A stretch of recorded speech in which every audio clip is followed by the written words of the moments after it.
Ferrari na frente com o Lewis Hamilton pela manhã. Williams na frente na parte da tarde com Carlos Sainz. Segundo dia com chuva no deserto, lá no Bahrein, e até pneus intermediários deram as caras. Não tô brincando. McLaren, que ontem parecia na frente, hoje teve um dia esquisito. Perdeu muito tempo parada na garagem. Red Bull teve manhã complicada com Liam Lawson. Problemas de pressão de água no arrefecimento do motor. Narrador da TV Bandeirantes é afastado. Bastante coisa pra gente comentar neste segundo dia da pré-temporada lá no Bahrein. Então, sem mais delongas, senta aí.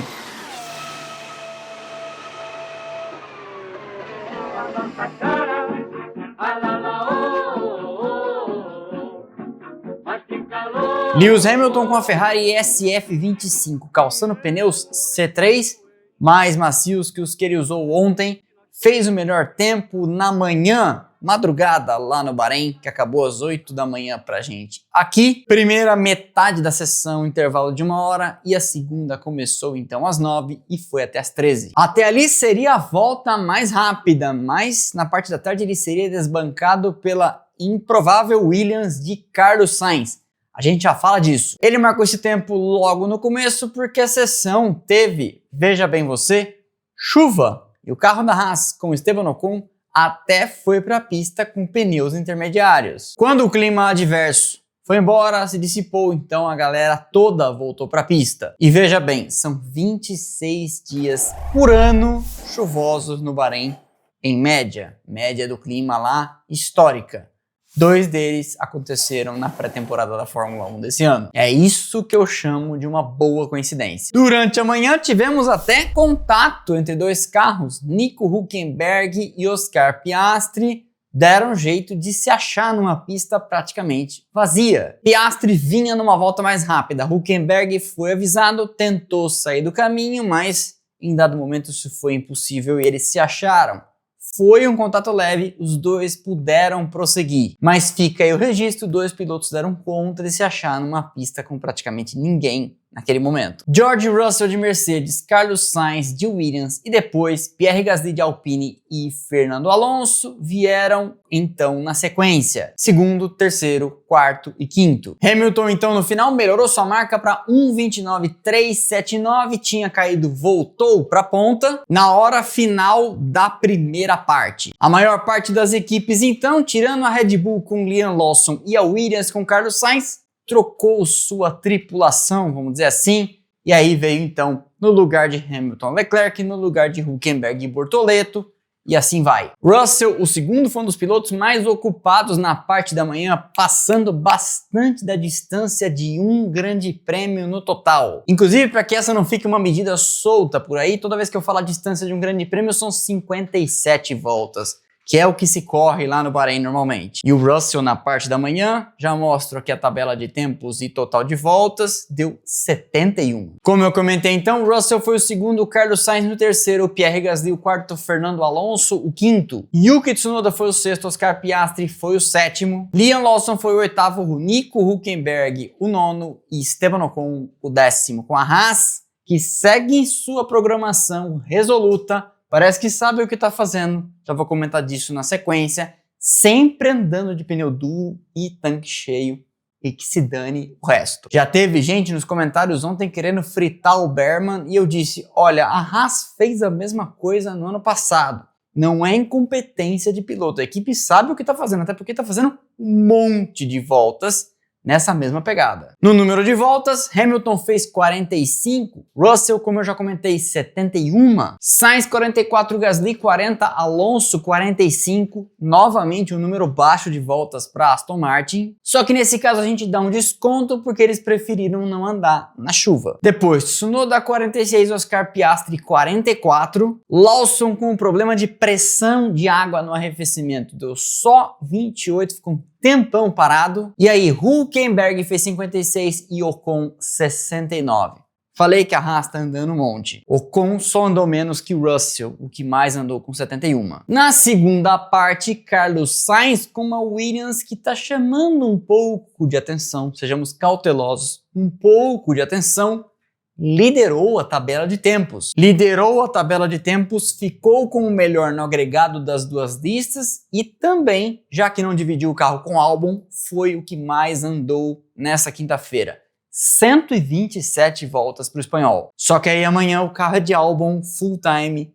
Carlos não anda mais nessa pré-temporada. A sessão começou 15 horas horário local, 9 da manhã aqui no Brasil e durou então até a 1 no nosso horário. Ele, Sainz, foi um dos primeiros inclusive a sair e na sequência veio Lando Norris com a McLaren, mas deu apenas 7 voltas e voltou para a garagem. E lá ficou um tempão. Sainz e Leclerc foram responsáveis pelas rodadas de hoje, os dois atravessando na pista, no caso de Leclerc, quando ele tentou dar potência na curva que leva para a reta, mas tinha garoado e ele talvez não tivesse percebido, ou subestimado a quantidade de água. Conforme a temperatura foi caindo, com o sol se pondo e os testes entram pela noite por lá, Sainz marcou 1:29.348, 0.031 mais rápido que Lewis Hamilton, ainda com seu tempo da manhã. Coincidentemente ou não, acho que é uma mera coincidência, Sainz fez o melhor tempo no segundo dia de testes da pré-temporada do ano passado. Naquela ocasião ele estava começando seu período de aviso prévio pela Ferrari.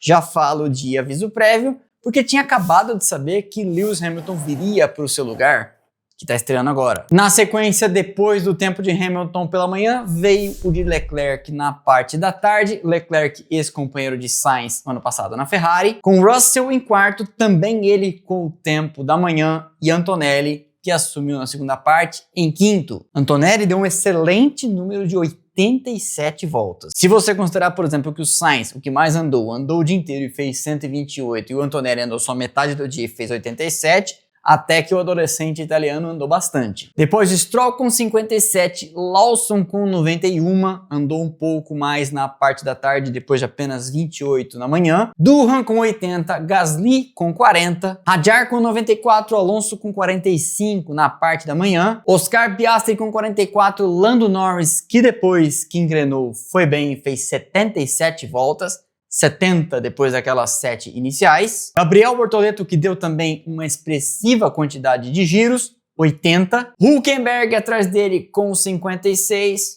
Já falo disso também. Ocon com 69, Berman com 66. No número de voltas completadas agregado ontem mais hoje por equipes, temos a Mercedes liderando. Ela é a única equipe a ter entrado na casa de 300, com 306 giros. Depois a Haas com 295, a Racing Bulls com 294. Essas três mais isoladas do resto. Depois temos um pelotão com umas 4 equipes ali que estão na zona do meião, vamos dizer assim. Ferrari, Alpine, Williams e Sauber. A Ferrari tem 269, a Alpine 260, a Williams 258 e a Sauber 250. Depois um nem ali com McLaren e Red Bull. Quero comentar em detalhe dessas duas. 239 para a atual campeã de construtores, 223 para a Red Bull de Verstappen, o atual campeão de pilotos. E aí sim, a última, 189 voltas para Aston Martin, que ontem foi a que menos andou, mas hoje, apesar de ter andado bastante na segunda parte do dia,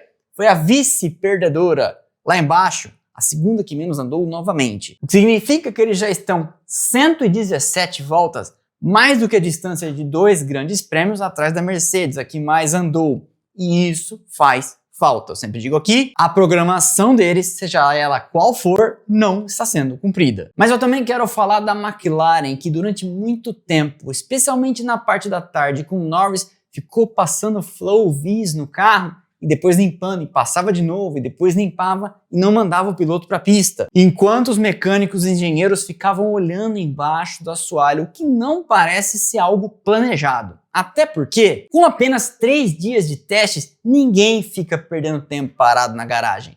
Algo aconteceu. Não sei se é algo dramático, mas alguma coisa aconteceu de inesperado. No começo você poderia pensar, estão tão confidentes que não estão querendo mostrar o jogo, mas alguma coisa sempre dá para testar e experimentar. Ficar tanto tempo parado não é bom. Outra que ficou muito tempo parada foi a Red Bull, com problema de pressão de água no carro de Lawson. Mas aí há pelo menos uma explicação lógica. E essas duas em tese, as principais forças do campeonato, ao menos em teoria, considerando o ano passado, parecem estar passando por alguns percalços. Sobre a Haas, tem gente dizendo assim, estão deixando a gente sonhar, a Haas é a pior equipe, a Sauber não é. Pode ser. Claro que pode ser, não serei eu que vou afirmar em contrário aqui, sendo autor eu do mantra, em pré-temporada ninguém sabe de nada. Mas, no ano passado, com Magnussen e com Hülkenberg, a Haas fez exatamente a mesma coisa. Uma cacetada de voltas, sempre longe de buscar desempenho. Amanhã a gente deve ver todas as equipes, sem exceção, tirando um pouco de combustível do tanque, colocando pneus mais macios e tentando marcar uma ou outra simulação de classificação. Sendo que a gente sempre deve manter aqui as ressalvas, regime de potência do motor e 50, 30, 70 quilos de combustível no tanque. Então, performance mesmo, saber se o Bortoleto está andando mais do que o Hülkenberg. Detalhe, nas duas vezes em que andou, ontem e hoje, andou na melhor parte do dia, mais fresco, sol já se pôs, asfalto mais emborrachado. Você tá falando, Rodrigo, mal do menino Bortoleto? Não, tô sendo extremamente realista para não criar expectativa. Teve Dodói ontem falando assim que o Bortoleto andou mais do que o Hamilton. Fez lá um tempo mais rápido, mas o Hamilton andou de manhã, o Bortoleto andou de tarde, a gente não sabe a programação que estava sendo cumprida. Pelo amor de Deus, gente. Tem que ficar aqui que não é um papagaio insistindo nesse tipo de coisa. Eu sei, todo mundo, eu também, quer respostas. Não temos. Sabe quando a gente vai saber se o Bortoleto andou mais do que o Hülkenberg? No Q1, Q2, Q3, não sei se eles chegam no Q3, lá em Albert Park daqui 2 semanas. Aí sim a gente vai saber. É a hora em que todas as cartas são baixadas. Mas se ontem eu disse que a McLaren teve um dia tranquilo e parecia favorita, hoje fica com a pulga atrás da orelha. Vamos ver o que acontece amanhã. Quem teve 2 bons dias foi a Mercedes. Quem teve um bom dia hoje foi a Ferrari. Não que o de ontem tenha sido ruim. Quem segue aparentemente meio esquisitona é a Aston Martin. Inclusive, daqui uma semana, Adrian Newey começa a trabalhar lá. Será no dia 3 de março. Não acho que eles vão gastar muitos recursos, no caso, muito tempo de Newey no carro desse ano. O foco tem que ser em 2026, quando tem uma grande mudança de regulamento, mas de toda forma, Newey vai começar a aparecer nas corridas.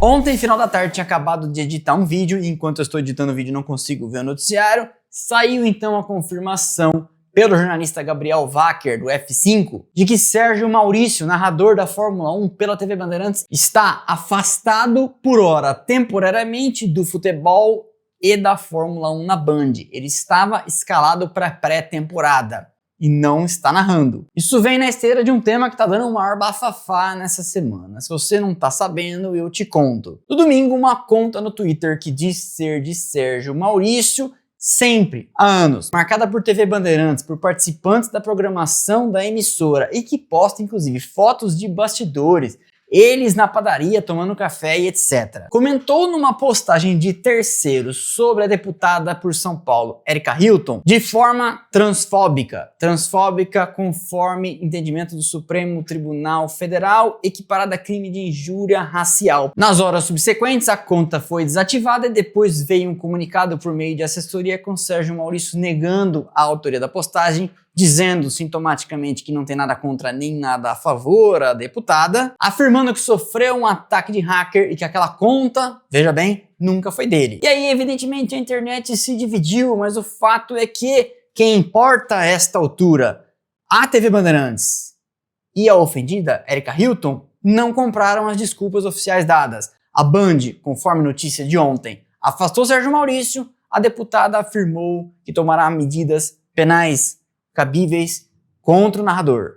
Ou no caso, sei lá, ex-narrador. Certo, está feito aqui o registro, não entrou no vídeo de ontem porque ao tempo da gravação, igual agora, se aconteceu alguma coisa, não vai entrar no vídeo. A edição estava pronta, estava subindo e aí ficou de fora. Se a deputada levar adiante a questão, por meio do Ministério Público, ela pode pedir a quebra de sigilo. E então poderemos descobrir se a postagem foi ou não feita pelo Sérgio Maurício. Se não foi, ele é o maior interessado em contribuir com as investigações, esclarecer e limpar seu nome. Então, este é o nosso boletim diário dos testes de pré-temporada, segundo dia. Amanhã a gente está de volta para o dia 3 última edição. E o vídeo de amanhã vem no lugar do nosso resumão de notícias da semana, até porque boa parte das notícias da semana a gente já tá dando aqui dia 1, dia 2, dia 3 da pré-temporada. Beleza? Então, deixa o like, que é de graça, não custa nada, você sabe, e ajuda demais o canal, que está bombando. Estamos crescendo a galope, fazendo um monte de visualizações,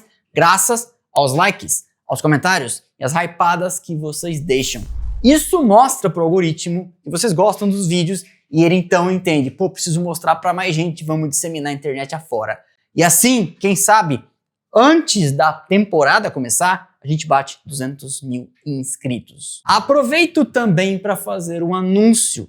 Teremos outro canal aqui em 2025. Você não sabe do que eu tô falando? Não estava aqui ainda, eu conto. Não é outro canal, é este canal. Outro canal é uma brincadeira. Estamos, desde as últimas 6 etapas do ano passado, com um projeto de transmitir alternativamente a Fórmula 1 para nossa galera. Então você assiste nos canais de sempre, na TV, F1 TV ou na Band, abaixa o som e escuta a gente. Fiz no ano passado as 6 etapas, 5 com Jefferson Kern na narração e eu nos comentários, e uma delas com o Yuri Ventura e eu, novamente, nos comentários. Deu super certo, a galera gostou bastante, estamos conseguindo apoios, patrocínios, etc., para fazer essa temporada inteira. Eles dão uma bandeira amarela no local, aí às vezes eles colocam a full Corciello, aí o virtual safety car, aí o safety car, e aí depois disso o safety car enfrenta o 5º colocado da Taça Guanabara. Então não dá para entender, né? Beleza? Então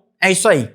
Deixa o like, como eu falei, não custa nada, ajuda demais o canal, deixe com a gente a sua hypada, deixe um comentário, qualquer coisa, bota um emoji que seja. Já ajuda, o algoritmo entende que você comentou. Bota aquele emojizinho assim pensativo, porque afinal de contas na pré-temporada a gente muito pensa sobre quem tá andando bem, quem tá andando mal. E eu vejo vocês aqui de volta amanhã. Pra não perder nada, estão passando aqui os arrobas das nossas redes sociais, Instagram, Twitter, Threads e TikTok, onde tem conteúdo a toda hora. Além dos nossos canais de notificação, Telegram, WhatsApp e o canal de notificação também no Instagram. Beleza? Então, valeu e até amanhã. Aquele abraço.